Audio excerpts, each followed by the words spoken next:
اعوذ باللہ من الشیطان الرجیم بسم اللہ الرحمن الرحیم۔ لائیو نہج البلاغہ چینل مومنین کی خدمت میں دعائے مبارکہ سماعت کے فضائل و فوائد بیان کرنے کا شرف حاصل کر رہا ہے۔ یہ جلیل القدر دعا مشہور دعاؤں میں سے ہے اور اکثر علماء سلف اس دعا کو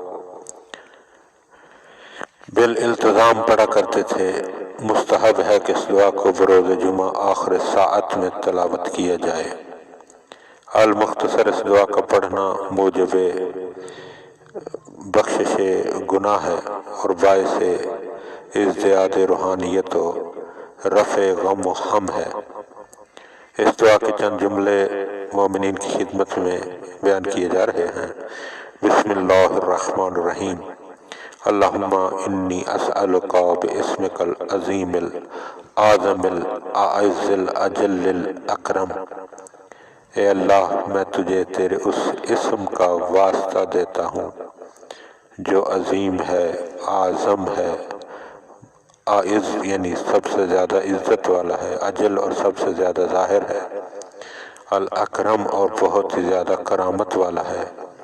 الذی اذا دعیت بہی ان مغالق ابواب السماء للفتح بالرحمت انفتحت۔ جب بھی تیرے اس اسم کا واسطہ دے کر یہ دعا تیری بارگاہ میں یہ دعا کی گئی کہ آسمان کے دروازے کھل جائیں، تو تیری رحمت کے ساتھ تیرے رحمت کے وسیلے سے وہ دروازے کھل گئے۔ وَإِذَا دُعِيتَ بِهِ عَلَى مَضَائِقِ أَبْوَابِ الْأَرْضِ لِلْفَرْجِ انْفَرَجَتْ۔ اور جب تیرے اسی اسم کا واسطہ دے کر تیری بارگاہ میں یہ دعا کی گئی کہ زمین کے تنگ دروازے کشادہ ہو جائیں، تو وہ کشادہ ہو گئے۔ وَإِذَا دُعِيتَ بِهِ عَلَى الْعُسْرِ لِلْيُسْرِ تَيَسَّرَتْ۔ اور جب تجھے اس اسم کا واسطہ دے کر تجھے اس لیے تیری بارگاہ میں دعا کی گئی کہ تنگی دور ہو جائے، مشکل دور ہو جائے، تو وہ مشکل آسانی میں تبدیل ہو گئی۔ تو مومنین کو چاہیے کہ ایسی دعاؤں سے غافل نہ رہیں۔